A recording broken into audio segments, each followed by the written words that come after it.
Okay. Everybody buckle up. This one is going to hit hard. Imagine opening your front door one crisp autumn morning and finding your own brother loading your dead father's most cherished possessions into his car like it's some kind of Black Friday clearance sale. That was Sarah's reality. And trust me when I say, she never saw it coming. Derek had always been the golden child in his own mind. The one who deserved everything. Growing up in their modest two-story home on Maple Street, he was the kid who threw tantrums when he didn't get the newest video game console.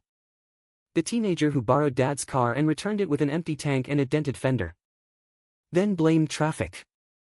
Robert, their father, was the quiet type, a hard-working mechanic who fixed cars for half the neighborhood and never once complained.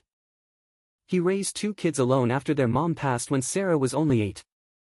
Robert poured every ounce of love, every overtime paycheck, into giving them a stable life. He never spoiled them rotten. But he made sure they never went without. Derek, though, he never learned gratitude. As soon as he turned 18 he moved out, chasing big opportunities that never quite materialized. A string of failed businesses. A messy divorce. Mounting credit card debt, he always had a reason why life owed him more. Meanwhile Sarah stayed close. She helped Dad with the house repairs. Drove him to doctor appointments. Sat with him through late-night talks about the old days. When Robert got sick 2 years ago, Sarah was the one holding his hand in the hospital room that smelled faintly of antiseptic and stale coffee. Derek? He showed up once. Stayed 20 minutes. Complained about parking. And left. When Robert passed peacefully in his sleep last spring, the family gathered for the funeral. Quiet tears. Old neighbors sharing stories. Sarah reading the eulogy she'd written with shaking hands. Derek stood in the back row. Arms crossed. Checking his phone every few minutes. After the service he pulled Sarah aside in the church parking lot. So Dad left everything to you. Huh? His voice was low. Almost casual. But his eyes were sharp. Sarah blinked. The will hasn't even been read yet. Derek. He gave a short laugh. Come on. Sis. We both know how this goes. You get the house. The savings. The antique collection he spent decades building. And me? Nothing. After everything I've been through. Sarah felt her stomach twist. He left you something. He always talked about making sure you were taken care of. Derek's smile didn't reach his eyes. Yeah. We'll see. The will reading happened a week later in a small lawyer's office that smelled of lemon polish and old paper. Mr. Harlan, their father's longtime attorney, adjusted his glasses and cleared his throat. To my daughter Sarah. I leave the house at 142 Maple Street. All contents therein. My savings accounts. And my personal effects. She has been my rock these last years. Sarah's eyes filled. She hadn't expected it. Hadn't asked for it. She just wanted to keep the memories alive. And to my son Derek, Mr. Harlan continued. I leave the sum of $50,000. To be placed in a trust and released in annual installments over 10 years.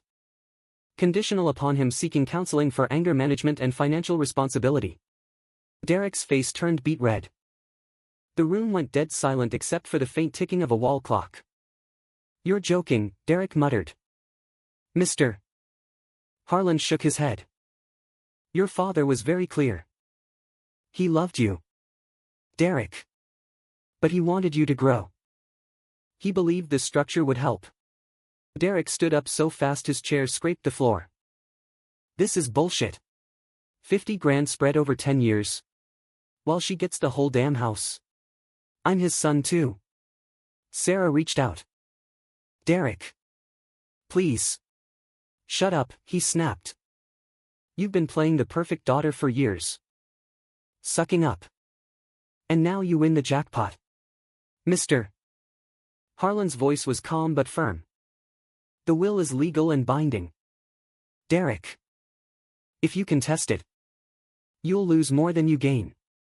Derek stormed out, slamming the door so hard the framed certificates rattled on the wall. That should have been the end of it. But Derek wasn't done. Not even close.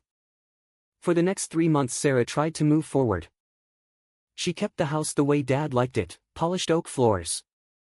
The antique grandfather clock in the hallway that chimed every hour with a deep, comforting tone. She sorted through boxes of old photos, letters, tools Dad had used for decades. Every item carried a memory, the smell of motor oil on his old work jacket, the faint scent of pipe tobacco in the den even though he'd quit years ago. Then came the phone calls. At first they were just angry voicemails. You think you can just take everything? We'll see about that. Sarah deleted them. Heart pounding. Then the texts, I'm coming by tomorrow. We need to talk. She ignored them. One Saturday morning in late July, Sarah was in the kitchen brewing coffee when she heard the crunch of tires on gravel. She looked out the window and saw Derek's black SUV pull into the driveway. He stepped out wearing sunglasses and a smirk, like he owned the place. Sarah opened the door, arms crossed. What do you want? Derek? He walked right past her into the house without asking. Just picking up what's mine. Excuse me? Sarah followed him. You can't just barge in here. Derek headed straight for the living room, eyes scanning the shelves lined with Dad's antique clocks, silver candlesticks, the vintage pocket watches in a glass case. Dad promised me the clocks. Said so himself years ago. That was before the will, Sarah said, voice shaking. You know what the will says. Derek laughed, a cold, bitter sound. Wills can be contested. Or ignored. I'm taking what I came for. He grabbed a mahogany mantel clock, the one Dad wound every Sunday morning, and started toward the door. Sarah stepped in front of him. Put it down. He towered over her. Move. Sarah. No. For a moment they just stared at each other, the clock ticking loudly between them like a heartbeat. Derek's face twisted. You always were the favorite. Little Miss Perfect. Well, guess what? I'm done playing nice. He shoved past her, knocking her shoulder hard enough that she stumbled. Pain shot through her arm. But she didn't back down. She grabbed her phone. I'm calling the police. Derek froze. Then laughed again. Go ahead. By the time they get here I'll be gone with what's mine. He started loading items into a cardboard box he'd brought from the car. Clocks. Watches. A small bronze statue Dad had won at a car show in the 80s. Sarah stood there, helpless, tears burning her eyes. Then she remembered. Last month, after one of Derek's threatening calls, she'd installed a security camera at the front door. Just in case. She'd never thought she'd actually need it. She hit record on her phone and pointed it at him. Derek. You are stealing from our father's estate. This is being recorded. He glanced over, eyes narrowing. You think a little video is gonna stop me? I'll say you gave me permission. Sarah's voice cracked but stayed steady. No. You won't. She dialed 911. The operator answered quickly. Sarah spoke clearly, loudly enough for Derek to hear every word. Yes. Hello? My brother is in my house right now, taking items that belong to our late father's estate against the terms of the will. He's loading them into his vehicle. I need officers here immediately. Address is 142 Maple Street. Derek's face went pale. He dropped the clock. It hit the floor with a sickening crack, the glass face shattering. You bitch, he hissed. Sarah didn't flinch. Get out of my house. He lunged toward her. But the sound of sirens in the distance stopped him cold. Blue and red lights flashed through the windows within minutes. Two officers stepped out. Hands on their belts. Derek tried to play it cool. "Officers.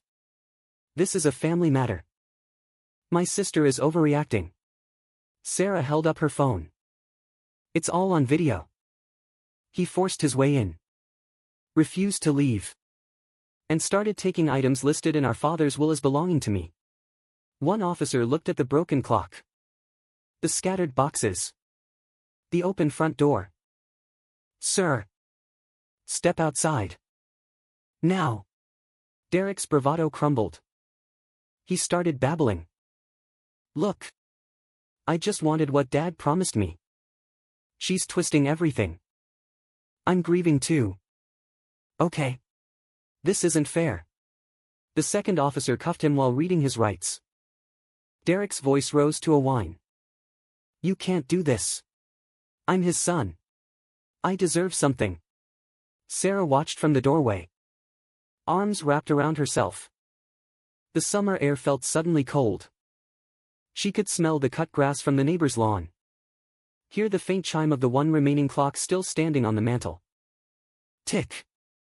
Tock. Like Dad's steady heartbeat. As they led Derek to the patrol car. He twisted around. Eyes wild. "This isn't over. Sarah. You'll pay for this." She didn't answer. She didn't have to. The officers took statements. Collected the video evidence. Photographed the scene. Later that week charges were filed: burglary, trespassing, theft from an estate. Derek's lawyer tried to argue diminished capacity. Grief. Whatever they could throw at the wall. None of it stuck. The judge wasn't impressed. During the hearing, Derek sat slumped in his seat. The entitled smirk long gone. When the sentence came down, 2 years probation, restitution, mandatory counseling, and a permanent no-contact order, he buried his face in his hands. Sarah didn't gloat. She didn't need to. She just wanted peace. Months later, she still walks through the house and feels Dad everywhere. The repaired grandfather clock chimes again. The antique watches tick softly behind new glass. She keeps the broken mantel clock on a shelf, not fixed. Just there. A reminder. And every now and then, when the house is quiet, she whispers, "Thanks, Dad. You knew what you were doing." Because sometimes justice doesn't come with fireworks. Sometimes it comes quietly, a set of handcuffs clicking shut. A video that can't be erased. A life finally forced to face its own reflection. Derek lost more than money that day. He lost the last chance to prove his father wrong. And that hurts worse than any jail time. So the next time you meet someone who thinks the world owes them everything, remember this story. Because karma doesn't always show up loud. Sometimes it just pulls up in a patrol car with lights flashing. And when it does, there's nowhere to hide.